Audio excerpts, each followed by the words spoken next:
ఆలోచనలు, నా ప్రయాణం ఉంటుంది.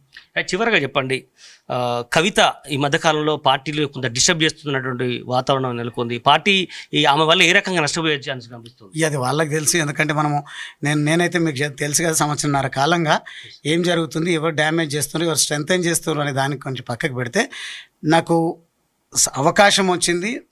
నేను పరిపక్వతను సాధించి నా స్కిల్ను అప్గ్రేడ్ చేసుకొని ఇంకా సమాజంలో ఒక ప్రజాప్రతినిధి ఎట్లా ఉండాలని, ప్రజలు ఏం ఆశిస్తున్నారు అని దానిపైన దృష్టి పెట్టి ప్రజల వేవ్ లెంత్కి తగ్గట్టుగా ముందుకు పోవాలి. ప్రజల ఆలోచనలు మనం పరిగణలోకి తీసుకుపోవాలి తప్ప వ్యక్తిగతమైనటువంటి విషయాలను ప్రజలపైన రుద్దడము, వ్యక్తిగతమైనటువంటి ఆశయాలను ప్రజలపైన రుద్దడం కాదు. సమాజం యొక్క ఆశయం ఉంది, సమాజం ఏం ఆశిస్తుంది, దానికి సారథిగా నేను ఎట్లుండాలి, ఏం ప్రయాణం చేయాలి. ఎందుకోసం అడిగానంటే, కవిత జైల్లో ఉన్నప్పుడు ఆమె వ్యాఖ్యలు చేసింది, బీజేపీలో మెర్జిగా అయ్యే అవకాశం ఉంది బీఆర్ఎస్ పార్టీ, ఇదంతా కూడా చర్చలు జరిపారు, నేను వద్దన్నాను, ఇట్లాంటి చర్చలు మాట. ఇట్లాంటి పరిస్థితుల్లో మీరు బీజేపీకి వెళ్తారన్నటువంటి నేపథ్యంలో ఎట్లా చూస్తారా మొత్తం కామెంట్స్ని? నిజంగానే బీఆర్ఎస్ మెర్జ్ అయ్యే అవకాశం ఉందా ఫ్యూచర్లో? ఒక రకంగా ఏంటంటే, మెర్జ్ అవుతుందా, వీళ్ళని మర్జ్ చేసుకుంటారా, ఎవరైనా చేసుకోరా అనేది ఆయా పార్టీలకు తెలుసు. కానీ కవిత గారు ప్రస్తావించినట్టుగా నేనంత సూటిగా విషయాల పట్ల నేను ఇప్పుడు మాట్లాడను.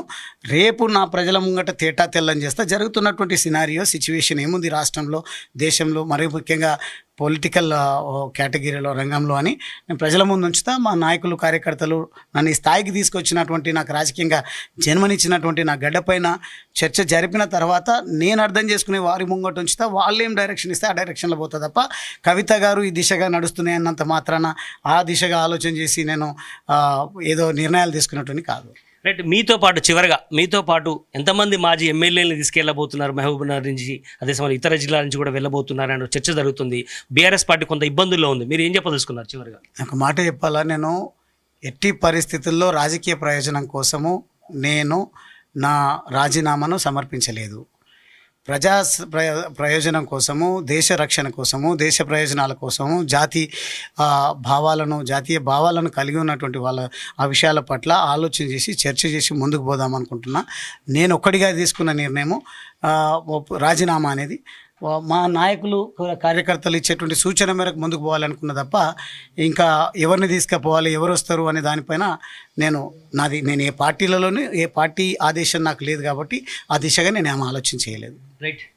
మొత్తానికి గువ్వల బాలరాజు చాలా స్పష్టంగా చెప్పడం జరుగుతుంది. పార్టీలో కొంత ఇబ్బందికరమైనటువంటి వాతావరణం నెలకొన్నటువంటి పరిస్థితి కనిపిస్తుంది. ఎందుకంటే ఉమ్మడి మహబూబ్నగర్ జిల్లాకు సంబంధించినటువంటి కొంతమంది వ్యక్తుల వల్ల కొంత ఇబ్బంది పడినటువంటి వాస్తవం తెల్లమవుతుంది. అదే సమయంలో 1-2 రోజుల్లోనే ఆయన భవిష్యత్తు కార్యాచరణను ప్రకటిస్తామని కూడా చెప్పడం జరుగుతుంది.